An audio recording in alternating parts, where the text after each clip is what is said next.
Hello guys, तो आज हम कॉन्ग एक्स गॉडजिला मूवी का एक्सप्लेनेशन करेंगे। अगर आपको एक्सप्लेनेशन अच्छा लगेगा तो प्लीज़ मेरे चैनल को लाइक सब्सक्राइब जरूर कीजिएगा।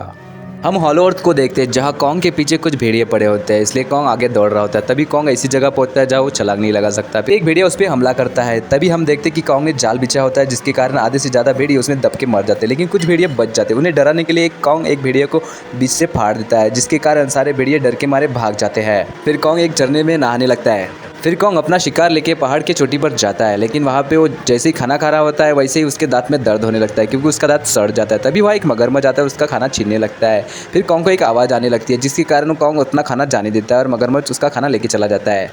कॉन्ग को लगता है कि उसकी तरह कोई होगा, इसलिए वो कॉन्ग उस आवाज़ का पीछा करने लगता है। लेकिन कॉन्ग वहाँ जैसे ही जाता है वहाँ उसे एक मेंढक दिखाई देता है, जो उसी की तरह आवाज़ निकालने वाला मेंढक था, जिसे कॉन्ग देख के हंसने लगता है। फिर हम गॉडजिला को देखते हैं जो पानी से बाहर आता है, क्योंकि गॉडजिला को पता चल जाता है कि इटली में एक बहुत बड़ा खेकड़ा जो तबाही मचा रहा है, इसलिए गॉडजिला उसे मारने के लिए जाता है। फिर उन दोनों में फाइट होने लगती है। गॉडजिला उसे पटक देता है, फिर उसका मुंह पकड़ के उस पर अपना परमाणु हथियार छोड़ देता है, जिसके कारण वो खेकड़ा मर जाता है। इधर हम मोनार्च की टीम वालों को देखते हैं जो कॉन्ग पे निगरानी रखते हैं। तभी हॉलो अर्थ से एक सिग्नल आता है, जिसके कारण उनका सिस्टम हैंग होने लगता है, और जहाँ कॉन्ग ने एक जाल बिछा था वहीं पे बहुत बड़ा होल हो जाता है। फिर मोनार्च की टीम वाले ये सारी बातें एली एंड्रयूज को बताते हैं। एली एंड्रयूज देखती है कि वहाँ पे सिग्नल के कारण 3 पिरामिड बन चुके हैं। फिर हम जिया को देखते हैं जो अपनी कबीले की आखिरी इंसान होती है। जिया एक ऐसी इंसान होती है जो कॉन्ग के साथ बात कर सकती है, वो भी अपनी इशारों से। फिर हम देखते हैं कि जिया को एक बुरा सपना आता है, जिसके कारण वो 3 पिरामिड वाली डायग्राम बना लेती है। ये वही डायग्राम होती है जो उन्हें सिग्नल मिला था। उसी के कारण जिया को स्टूडेंट और सारे टीचर देखने लगते हैं। टीचर देखते हैं कि उसने वही डायग्राम बनाई है।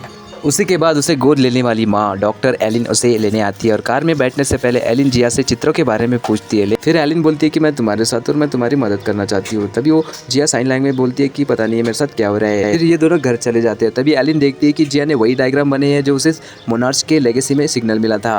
फिर एलिन बर्लिन के पास चली जाती है। बर्लिन वही इंसान है जो ब्रॉडकास्ट करते रहता है हॉलो अर्थ के बारे में, और बर्लिन को वो सिग्नल के बारे में बहुत कुछ पता होता है, इसलिए बर्लिन बोलता है ठीक है मैं इसका पता लगाऊंगा। तभी एलिन को एक सिग्नल आता है। दरअसल गॉडजिला अपने सेल में से बाहर निकल आता है, जिसके कारण एलिन चली जाती है। हम देखते हैं कि गॉडजिला वहाँ से बाहर आता है और गॉडजिला दहाड़ने लगता है। फिर हम देखते हैं कि कॉन्ग भी ऊपर आने लगता है। दरअसल कॉन्ग अपना दांत ठीक करवाने के लिए आता है। वहाँ पे जिया और एली भी आ जाती है। तभी जिया बताती है कि उसका दांत खराब हो गया है, इसलिए एली एंड्रयूज अपनी मशीन के उपकरणों से कॉन्ग का दांत ठीक करवाने लगते हैं। तभी एक इंसान जाता है, उसका दांत उखाड़ लेता है और कॉन्ग को स्टील का दांत मिल जाता है। थापर बताता है कि अब ये अपने दांत से आप ये टावल को भी चबा सकते हैं।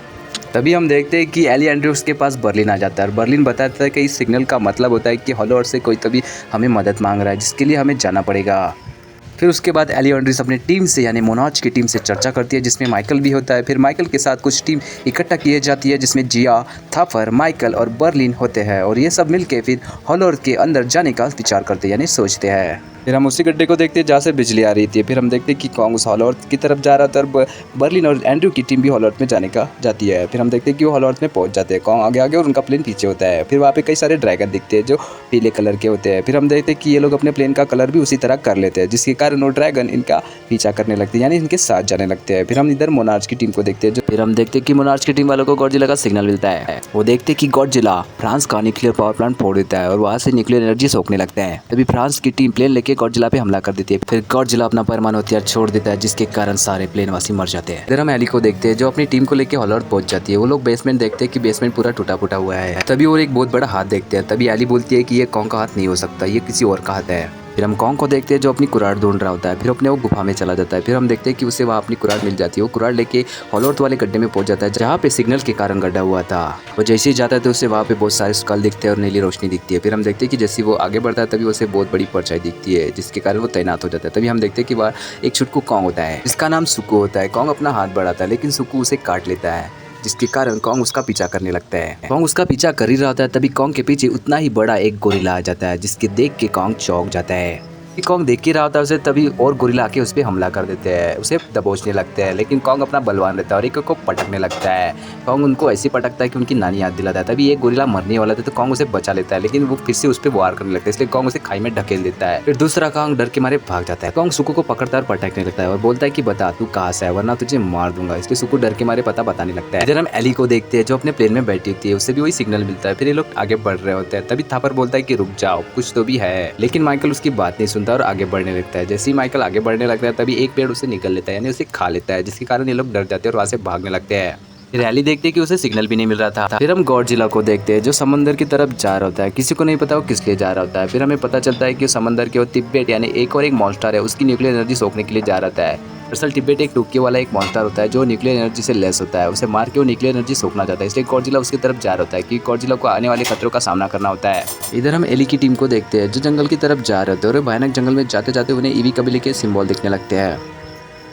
वहाँ पे उन्हें और एक सिंबल दिखता है जो मोंत्रा का होता है, जो मॉन्स्टर की रानी होती है। वहाँ पे एक लाइटिंग वाला कीड़ा आ जाता है, उसे वो बटन दबाने लगते हैं। जैसे वो बटन दबाते हैं फिर हम देखते हैं कि वो नीली रोशनी की तरफ चले जाते हैं। फिर हम देखते हैं कि वो नीली रोशनी पहाड़ की तरफ उसके आर पार चले जाते हैं। इधर हम कॉन्ग और छोटू कॉन्ग को देखते हैं। छोटू कॉन्ग कॉन्ग को रास्ता दिखा रहा होता है, तभी छोटू कॉन्ग उसे एक तालाब के पास लेके जाता है और छोटू कॉन्ग पानी पीने लगता है और नहाने भी लगता है। तभी वहाँ एक बहुत बड़ा मेगा स्नेक आ जाता है जो कॉन्ग पे हमला कर देता है। ये सब देख के छोटू कॉन्ग वहाँ से भागने लगता है। छोटू कॉन्ग भाग ही रहा होता है, तभी कॉन्ग की कुराड़ आके उसे गिरा देती है। फिर हम देखते हैं कि कॉन्ग वहाँ आ जाता है। दरअसल कॉन्ग ने बड़े वाले स्नेक को मार दिया होता है और उसकी मुंडी फाड़ दी होती है।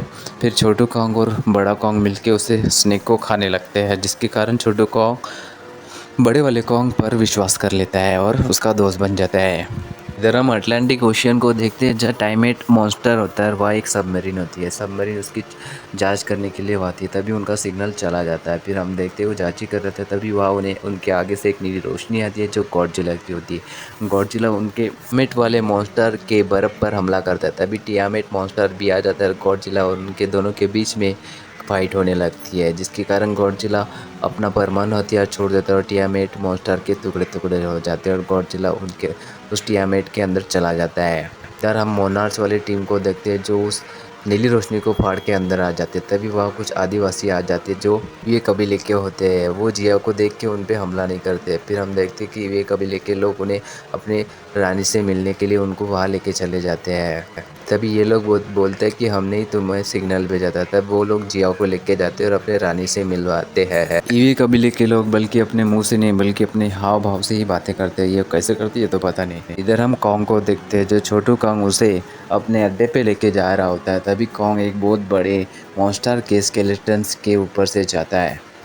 तभी हम देखते हैं कि ईवी कबीले के लोग उन्हें एक चैम्बर में लेके चले जाते हैं। वहाँ उन्हें पता चलता है कि प्रकृति को संभालने का जिम्मा टाइटन का था, इंसानों की रक्षा करने का जिम्मा वानरों ने लिया। तभी वह एक ऐसी सनकी राजा था जिसने अपनी टीम को इकट्ठा किया और इंसानों की सत्ता हासिल करने के लिए निकल पड़ा।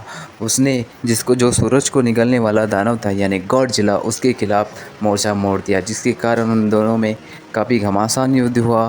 फिर हमें पता चलता है कि वो सन की राजा अभी भी हॉल अर्थ में कहीं छुपा है और वो अभी भी सन की राजा ऊपर आने की उसे अभी भी सनक है। उस सन की राजा का नाम था स्कार किंग।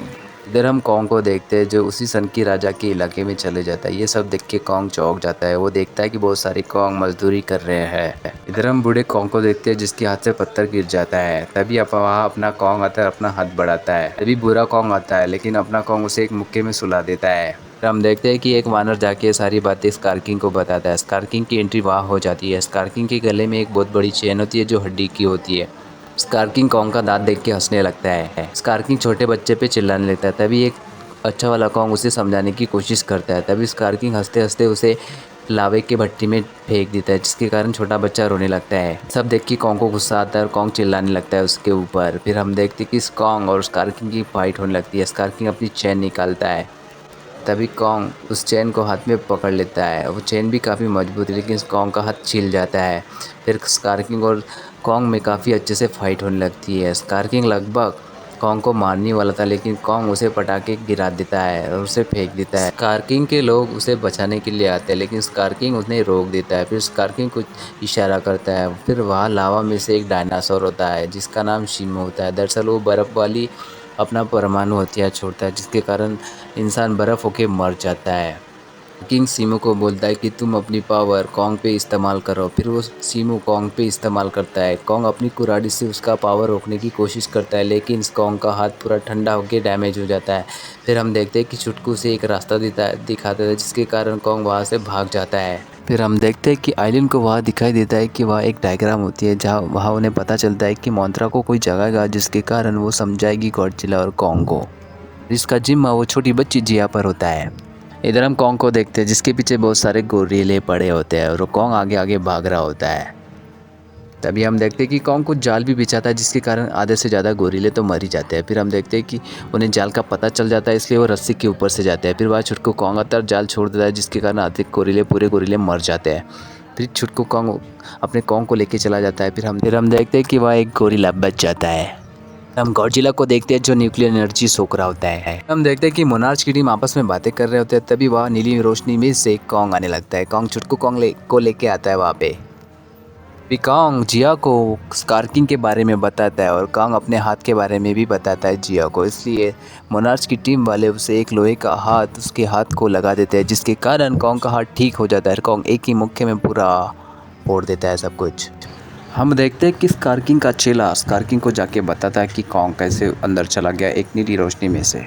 स्कारकिंग को लगता है कि धरती पे जाने का रास्ता होगा, इसलिए स्कारकिंग सीमू को लेके निकल पड़ता है। इधर हम गॉडजिला को देखते हैं जो बर्फ के अंदर होता है। फिर वो बर्फ तोड़ के बाहर आता है। जब वो बाहर आता है तो वो नीला गॉडजिला नहीं रहता, बल्कि वो लाल वाला गॉडजिला बन जाता है। तभी हम देखते हैं कि छोटू कॉन्ग स्कारकिंग को देख लेता है जो सीमू के साथ होता है। छोटू कॉन्ग बताता है कि स्कारकिंग आ रहा है, जल्दी यहाँ से चलो। तभी जिया बताती है कि तुम्हें गॉडजिला को भी साथ में लेना होगा, तभी जाके तुम स्कारकिंग को हरा सकते हो। इसलिए कॉन्ग वहाँ चला जाता है गॉडजिला को साथ लेने। लेकिन वहाँ जाने के बाद अलग ही नज़ारा होता है। गॉडजिला कॉन्ग पे हमला कर देता है।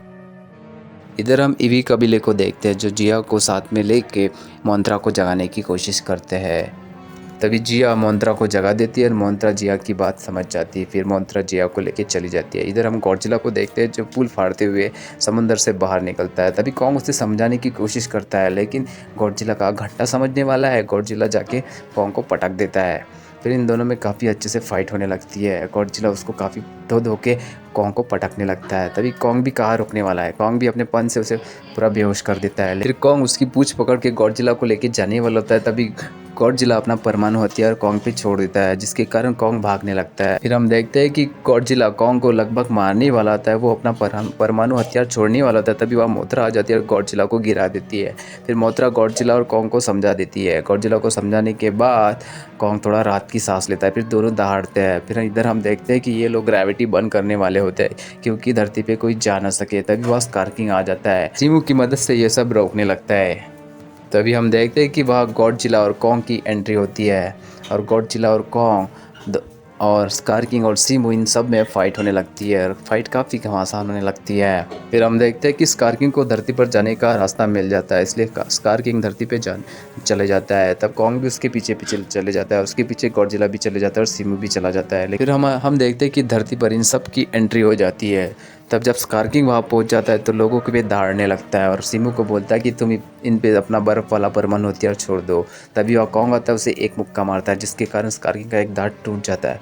फिर गॉडजिला और सीमू में फ़ाइट होने लगती है और कॉन्ग और स्कारकिंग में फ़ाइट होने लगती है। फाइट काफ़ी देर तक शुरू रहती है। हम देखते हैं कभी गॉडजिला सीमू को पटकता है, कभी सीमू गॉडजिला को पटकता है। फिर हम देखते हैं छुटकू कॉन्ग को, जो कॉन्ग की कुराड़ी देखती है। छुटकू कॉन्ग उस कुराड़ी को लेकर धरती पर चला जाता है। इधर हम देखते हैं कि स्कारकिंग और सीमू मिलकर कॉन्ग की काफ़ी अच्छे से धुलाई कर रहे थे। तभी गॉडजिला अपना परमाणु हथियार सीमू पे छोड़ देता है और स्कारकिंग पे भी। स्कारकिंग भागने लगता है। तभी स्कारकिंग अपने हथियार से गॉडजिला पे वार करता है, लेकिन गॉडजिला अपने मुंह से पकड़ के उसका हथियार तोड़ देता है। ये वही हथियार होता है जिससे स्कारकिंग सीमू को कंट्रोल कर रहा होता है। तभी सीमू पे गॉडजिला अपना हथियार छोड़ देता है। तभी स्कारकिंग कॉन्ग को पकड़ लेता है। तभी वहाँ पे छुटकू कॉन्ग आके स्कारकिंग का हथियार तोड़ देता है, जिसके कारण बहुत बड़ा ब्लास्ट हो जाता है। वो इधर उधर गिरने लगता है। अभी स्कारकिंग को गुस्सा आता है, छुटकू कॉन्ग को पकड़ लेता है। तभी कॉन्ग आता है, एक मुक्का स्कारकिंग पे देता है और अच्छे से स्कारकिंग को धोने लगता है। फिर स्कारकिंग को पकड़ लेता है। हम देखते हैं कि सीमू आज़ाद होता है, इसलिए सीमू स्कारकिंग पे अपना ही हथियार, बर्फ वाला हथियार उस पर छोड़ देता है, जिसके कारण कॉन्ग उसके टुकड़े टुकड़े कर देता है। इसके कारण स्कारकिंग की मौत हो जाती है। इधर हम मोथरा और जिया को देखते हैं, जो जिया को लेके आती है मोथरा। फिर हम देखते हैं कि मोथरा वो दरवाज़ा फिर से बंद कर लेती है जो फटा हुआ था। फिर हम देखते हैं कि गॉडजिला जाके अपने बेसमेंट में जाके सो जाता है। फिर हम देखते हैं कॉन्ग को, जो सीमू को लेके अपने अड्डे पे, स्कारकिंग के अड्डे पे चला जाता है और सारे कॉन्ग को आज़ाद कर लेता है, जिसके कारण वो दोनों दहाड़ने लगते हैं। यहीं पे हमारी मूवी खत्म हो जाती है। अगर आपको ये वीडियो अच्छा लगा होगा तो प्लीज़ मेरे चैनल को लाइक सब्सक्राइब जरूर कीजिएगा।